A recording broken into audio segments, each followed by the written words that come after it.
ബംഗാളിലെയും ത്രിപുരയിലെയും പരാജയത്തിൽ നിന്ന് കേരളത്തിലെ CPM പഠിച്ച ഏറ്റവും വലിയ പാഠം എന്താണ്?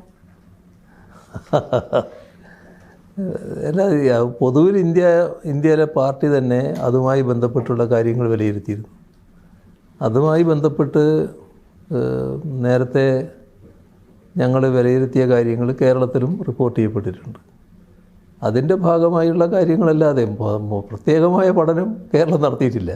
രാജ്യത്തിൻ്റെ മൊത്തം അനുഭവം വെച്ചുകൊണ്ട് എന്താണ് സംഭവിച്ചത് എന്ന് പൊതുവിൽ റിപ്പോർട്ട് ചെയ്യുന്ന അവസ്ഥയാണ് ഉണ്ടായിരുന്നത്. പക്ഷേ നമ്മൾ കാണുന്നത് ഇപ്പോൾ ത്രിപുരയിലെ സർക്കാർ വളരെ ജനപക്ഷ നിലപാട് സ്വീകരിച്ചുകൊണ്ട് പ്രവർത്തിച്ച സർക്കാരാണ്. മറ്റ് പരാതികളോ മറ്റു തരത്തിലുള്ള ഏതെങ്കിലും തരത്തിലുള്ള വലിയ ആക്ഷേപങ്ങളോ ഒന്നും ഉണ്ടായിരുന്നില്ല. ഇപ്പോഴത്തെ കാലത്ത് ആക്ഷേപങ്ങൾ എങ്ങനെയൊക്കെ ഉന്നയിക്കാൻ പറ്റുമെന്ന് ഗവേഷണം നടത്തുന്നൊരു കാലം കൂടിയാണല്ലോ. അതിന് വലിയ കാലവ്യത്യാസം വന്നിട്ടില്ല. പക്ഷെ എന്നാലും അവിടെ വലിയ ആക്ഷേപങ്ങളൊന്നും ആ ഘട്ടത്തിലും ഉണ്ടായിരുന്നില്ല. അവിടെ സംഭവിച്ചത് എന്താ? ഒരു പ്രത്യേകമായ ഒരു അജണ്ട തയ്യാറാക്കി. ആ അജണ്ട തയ്യാറാക്കിയതിൻ്റെ ഭാഗമായി രാഷ്ട്രീയമായ വലിയ ഒരു ഇടപെടൽ വന്നു.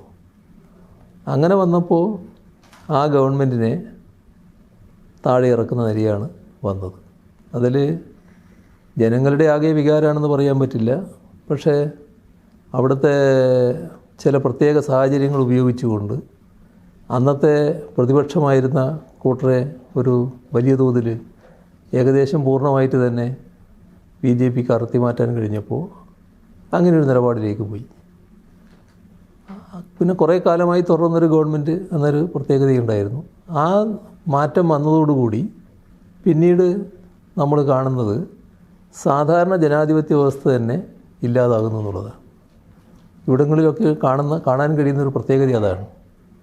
ജനാധിപത്യ വ്യവസ്ഥ പ്രകാരം നമ്മൾ ആഗ്രഹിക്കുന്ന കുറേ കാര്യങ്ങളുണ്ടല്ലോ, അത്തരം കാര്യങ്ങളൊന്നും ഇപ്പോൾ അവിടെ ആ രീതിയിൽ നടപ്പാകുന്നില്ല, നിലനിൽക്കുന്നില്ല. അങ്ങനൊരു അവസ്ഥ അവിടെ വന്നു ചേർന്നിട്ടുണ്ട്. ഇതൊക്കെയാണ് സംഭവിച്ചത്. കേരളത്തിൽ തുടർഭരണം കിട്ടിയാൽ കേരളത്തിലെ പാർട്ടിക്കും ബംഗാളിലെയും ത്രിപുരയിലെയും പാർട്ടിയുടെ അവസ്ഥയാവുമെന്ന് പറയുന്നവരും ഉണ്ട്. അവരോട് എന്താ പറയുക? കേരളത്തിൽ ഈ സാധാരണ നിലക്ക് ഈ ഭരണത്തിലിരുന്നാലും പ്രതിപക്ഷത്തിരുന്നാലും പാർട്ടിയുടേതായ പ്രവർത്തനങ്ങൾ കൃത്യമായി നടത്തിപ്പോകുന്നൊരു നിലയാണ്. അതിൻ്റെ ഭാഗമായി പല തരത്തിലുള്ള ജനപക്ഷ ഇടപെടലുകൾ നടത്താറുണ്ട്. ഇപ്പോൾ ജനങ്ങൾക്ക് ഒരു പ്രശ്നമുണ്ടായാൽ അത് ഗവൺമെൻറ് ഉണ്ടായാലും ആ പ്രശ്നത്തോടൊപ്പം നിന്നുകൊണ്ട് അത് പരിഹരിക്കാനാണ് സാധാരണഗതിയിൽ പാർട്ടി ശ്രമിക്കുക. അതിനുവേണ്ടിയുള്ള ശ്രമങ്ങൾ ഏത് പക്ഷത്തിരുന്നാലും, ഭരണപക്ഷത്തായാലും പ്രതിപക്ഷത്തായാലും തുറന്നുകൊണ്ടേയിരിക്കും എന്നുള്ളതാണ് പാർട്ടിയുടെ നിലപാട്. അതുകൊണ്ട് തന്നെ പാർട്ടിയുമായി ഒരു അകൽച്ച സാധാരണഗതിയിൽ ജനങ്ങൾക്കുണ്ടാകുന്നില്ല എന്നുള്ളതാണ് നമുക്ക് കാണാൻ കഴിയുക. ഗവൺമെൻറ് ഉണ്ടാകുമ്പോൾ സ്വാഭാവികമായും ആഗ്രഹിക്കുന്ന കുറേ കാര്യങ്ങൾ നടന്നില്ല എന്ന് വരും. ഇപ്പോൾ ഞാൻ പറഞ്ഞില്ലേ നേരത്തെ റാങ്ക് ലിസ്റ്റിൻ്റെ കാര്യം പറഞ്ഞില്ലേ. റാങ്ക് ലിസ്റ്റ് 400 ആളുണ്ട്, 100 ആൾക്കേ ജോലിയുള്ളൂ, 300 ആൾക്ക് തൊഴിലില്ല. 300 ആൾക്ക് തൊഴിലില്ലാത്തത് ഈ ഗവൺമെൻറ് കാരനാണെന്ന് വേണമെങ്കിൽ പറയാമല്ലോ. കാരണം 400 ആൾക്ക് തൊഴിൽ കൊടുത്തുകൂടെ? അങ്ങനെ 400 ആൾക്ക് തൊഴിൽ കൊടുക്കാൻ പറ്റുമോ? 100 ആൾക്കല്ലേ ഒഴിവുള്ളൂ, 100 ആൾക്കല്ലേ തൊഴിൽ കൊടുക്കാൻ പറ്റും. അപ്പോൾ ആ 300 ആളെ തെറ്റിദ്ധരിപ്പിച്ച് ഗവൺമെൻറ്റിനെതിരെയാക്കാനുള്ളൊരു ശ്രമം നടത്തിയേക്കാമല്ലോ. ആ 300-ൽ കേരളത്തിൻ്റെ ഒരു സാമൂഹിക ഘടന വെച്ച് ഒരു 100-ലധികം ആളുകൾ സ്വാഭാവികമായിട്ടും ഞങ്ങളോടൊപ്പം നിൽക്കുന്നവരായിരിക്കുമല്ലോ. അവരെ തെറ്റിദ്ധരിപ്പിക്കാൻ കഴിഞ്ഞാൽ, അപ്പുറം മാറ്റാൻ കഴിഞ്ഞാൽ തൽക്കാലം ഒരു വിരോധപരമായ നിലപാടിലേക്ക് എത്തിക്കാൻ പറ്റുമല്ലോ. ഇതൊക്കെയാണ് ഈ ആൻറ്റി ഇൻകംബൻസി എന്ന് പറയുന്നില്ല, അതിൻ്റെ ഭാഗമായിട്ട് വന്നു ചേരുന്ന കാര്യം. അത് സ്വാഭാവികമായിട്ടുള്ള കാര്യമാണ്. പക്ഷേ നമ്മുടെ നാട് ഈ കാര്യങ്ങളൊക്കെ മനസ്സിലാക്കാൻ ത്രാണിയുള്ളവരാണ്. പ്രശ്നങ്ങൾ വരുമ്പോൾ അവർ പ്രക്ഷോഭമൊക്കെ നടത്തും. പക്ഷേ എന്താണ് യഥാർത്ഥ വസ്തുതകൾ എന്നവർ മനസ്സിലാക്കിക്കൊണ്ട് തന്നെ നിലപാടുകൾ എടുക്കുന്നുണ്ട് എന്നതാണ് പ്രത്യേകത.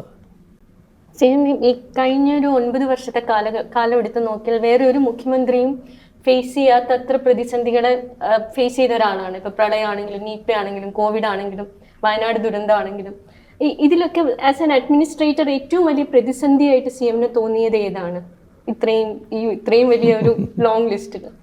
അല്ല, ഓരോ പ്രതിസന്ധിയല്ലേ. അതിപ്പോൾ ഓരോന്നെടുത്താലും നാടിനെ വല്ലാതെ ബാധിക്കുന്നതാണല്ലോ. ഏത് പ്രശ്നം വന്നാലും ഇപ്പോൾ ഒരു പ്രശ്നം വന്നു, ഇപ്പോൾ നിപ്പ വന്നു, അത് എത്രത്തോളം പടരുമെന്ന് നമുക്കറിയില്ലല്ലോ. അന്നേരം അതിൻ്റെതായ പ്രശ്നങ്ങളുണ്ടാവുമല്ലോ. ഇപ്പോൾ പ്രളയം നൂറ്റാണ്ടിലെ മഹാപ്രളയമല്ലേ വന്നത്. അത് കേരളത്തെ ആകെ അങ്ങ് തകർത്തടിക്കുന്ന നിലയായിരുന്നില്ലേ. അപ്പോൾ അതിൽ നമ്മൾ കരകയറുക എന്നുള്ളത് വലിയ പ്രശ്നമായിരുന്നല്ലോ. നമ്മുടെ കോവിഡ് വന്നപ്പോൾ അതിൻ്റെ ഭാഗമായിട്ടും ലോകമാകെ വല്ലാതെ വിറങ്ങലിച്ചു പോകുന്ന അവസ്ഥയല്ലേ ഉണ്ടായത്. പക്ഷെ നമുക്ക് അതിനെയൊക്കെ കേരളത്തിനൊരു പ്രത്യേകതയുണ്ട്. ആ പ്രത്യേകത നാടിൻ്റെ ഐക്യവും ജനങ്ങളുടെ ഒരുമയും ഒക്കെയാണ്. അതിനെ ഒന്നിച്ച് നിർത്തണമെന്ന് മാത്രമേ ഉള്ളൂ. അത് എനിക്ക് തോന്നുന്നത് അതിന് ഞങ്ങൾക്ക് സാധിച്ചു എന്നുള്ളതാണ്. ജനങ്ങളും നാടും ഒരേ മനസ്സോടെ അണിനിരന്നിട്ടുണ്ട്. അതുകൊണ്ടാണ് നമുക്കതിനെ അതിജീവിക്കാൻ കഴിഞ്ഞത്. ആര് സഹായിച്ചില്ല എന്നുള്ളതൊന്നും നമ്മുടെ മുമ്പിൽ ഒരു പ്രശ്നമായിട്ടേ വന്നിട്ടില്ല. അതുകൊണ്ട് നമുക്ക് ഉണ്ടായ നേട്ടം ലോകം തന്നെ നമ്മുടെ നാടിനെ നോക്കി അത്ഭുതപ്പെടുകയാണ്. എങ്ങനെയാണ് ഇങ്ങനെ അതിജീവിച്ച് വന്നത്? കാരണം സഹായിക്കേണ്ടവർ സഹായിക്കുന്നില്ല. സഹായിക്കാൻ തയ്യാറായി മുന്നോട്ട് വന്നവരോടടക്കം ഞങ്ങൾ സഹായം സ്വീകരിക്കില്ല എന്ന് കേന്ദ്ര ഗവൺമെൻറ് പറയുന്നു. അങ്ങനെയൊക്കെ ഉണ്ടായിട്ടും നമ്മൾ തകർന്നു പോയില്ലല്ലോ. അതാണ് നമ്മുടെ നാടിൻ്റെ ഒരു പ്രത്യേകത. നമ്മുടെ നാടിന് ആ കരുത്തുണ്ട്. ആ കരുത്ത് അതേ രീതിയിൽ നമുക്ക് ഉപയോഗിക്കാൻ കഴിയണമെന്ന് മാത്രമേ ഉള്ളൂ.